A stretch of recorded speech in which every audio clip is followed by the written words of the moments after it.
3월 27일 토요일 마태복음 26장 47절부터 56절까지의 말씀입니다.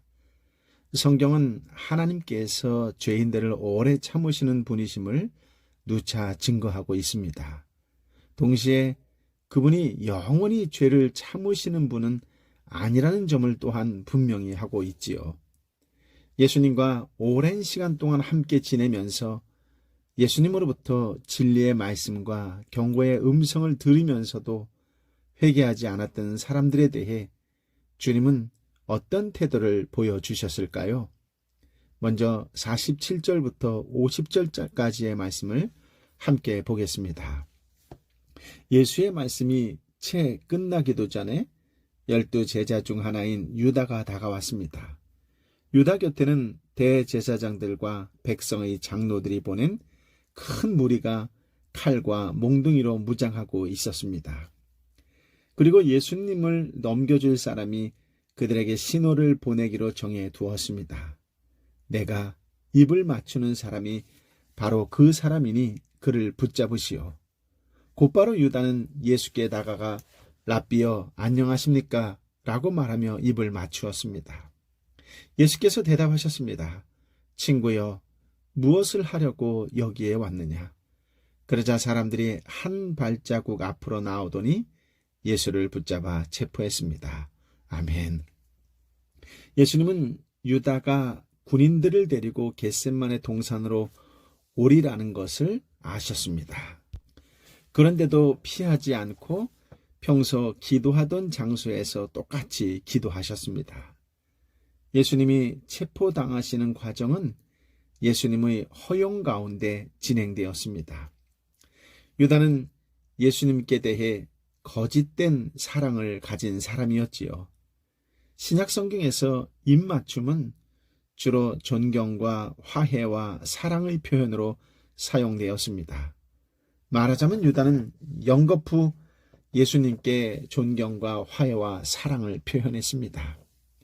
안녕하십니까? 라는 단어도 기뻐하십시오, 즐거워하십시오 라는 의미입니다. 그의 말과 그의 표정과 그의 행동은 정말 예수님을 사랑하고 예수님을 위하는 사람처럼 보입니다. 그러나 그의 생각과 마음은 전혀 반대였습니다.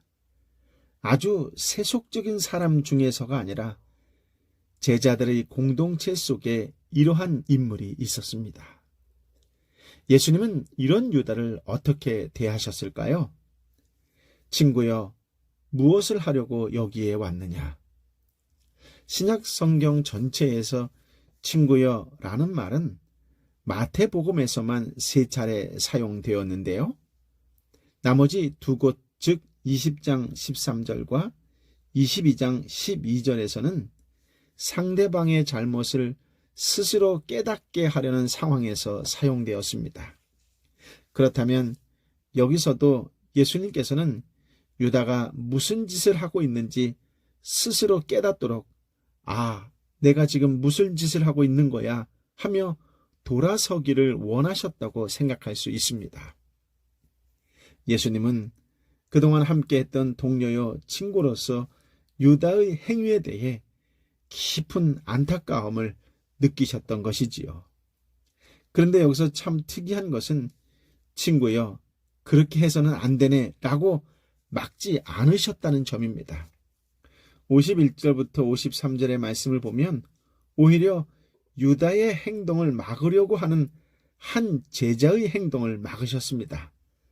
51절부터 53절 말씀을 함께 읽어볼까요?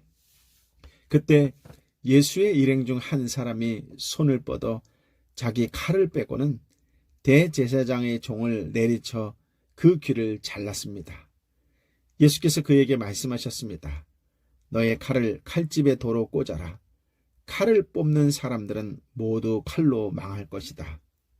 내가 내 아버지께 청하면 당장 12군단보다 더 많은 천사들을 보내주실 수 있다는 것을 너는 모르느냐? 아멘. 예수님은 체포되셨기보다는 체포되어 주셨습니다. 능히 피할 수 있으심에도 불구하고 체포당함을 허용해 주셨기 때문에 그들이 예수님을 체포할 수 있었습니다. 예수님은 왜 유다의 행동을 막지 않으셨을까요? 54절부터 56절까지의 말씀입니다. 그러나 만일 그렇게 하면 성경에서 이런 일이 마땅히 일어나야 한다고 말한 것이 어떻게 이루어지겠느냐? 그때 예수께서 무리에게 말씀하셨습니다. 너희가 강도를 잡듯이 칼과 몽둥이로 나를 잡으러 왔느냐? 내가 날마다 성전에 앉아 가르쳤는데 너희가 그때는 나를 체포하지 않았다. 그러나 이 모든 일은 예언자들의 글을 이루기 위해 일어난 것이다. 그때의 제자들이 모두 예수를 버리고 달아났습니다. 아멘. 예수님께서는 당신의 생애 내내 사로잡고 있던 한 가지 열망이 있었는데요. 그것은 하나님의 말씀을 다 성취하는 것이었습니다. 이 거룩한 사역을 위해 주님은 이 순간에도 유다의 악행을 허용하셨습니다. 그렇다고 유다의 악행에 대한 책임이 주님께 돌아가는 것은 아닙니다. 지금까지 주님은 끊임없이 유다에게 사랑과 은혜를 베풀어 오셨기 때문입니다. 주님은 제자들의 공동체에서 그를 귀하게 중용해서 직분을 맡기셨고 최후의 만찬 석상에서까지 그에게 회개의 기회를 주셨습니다. 그렇습니다. 죄를 향해 치닫는 유다를 위해 때마다 적절하게 제동을 걸어 주셨습니다. 그러나 유다는 은혜 속에서도 돌이키기는커녕 점점 더 이중적인 사람이 되어갔습니다. 이사야 26장 10절 말씀처럼 된 것이지요. 악인은 은혜를 입어도 정의를 배우지 못합니다. 정직한 땅에서조차 그들은 악한 일을 해대고 여호와의 위엄을 무시해 버립니다. 아멘. 결국 주님은 하나님의 뜻에 따라 그에게 은혜 베풀기를 중단하셨습니다. 그러자 유다는 내리막길을 미끄러져 내려가다가 브레이크가 파열된 차처럼 악의 구렁텅이로 떨어지고 말았습니다. 하나님께서 은혜를 베푸실 때 그 은혜를 계속 무시하다 보면 그 은혜가 중단될 수 있습니다. 회개할 기회를 주실 때 회개하지 않는 것은 참으로 두려운 일입니다.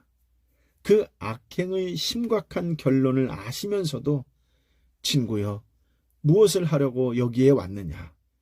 행하라 하신다는 것이 얼마나 무서운 일입니까?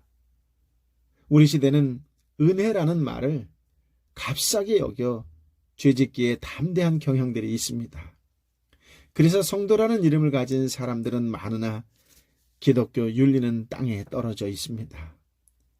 은혜의 때에도 성도는 하나님을 향한 거룩한 두려움인 경외심을 잊지 않아야 합니다. 작은 죄를 지적해 주실 때 그 죄를 애통해하며 두렵고 떨림으로 회개하는 삶이 아니고서는 큰 죄 역시 회개할 수 없기 때문입니다.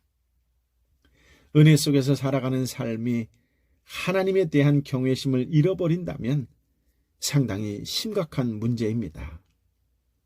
이 시점에서 말씀에 대한 우리의 태도를 점검해 보시기 바랍니다. 예수님은 십자가를 지시는 한이 있어도 성경 말씀을 이루고자 하셨습니다.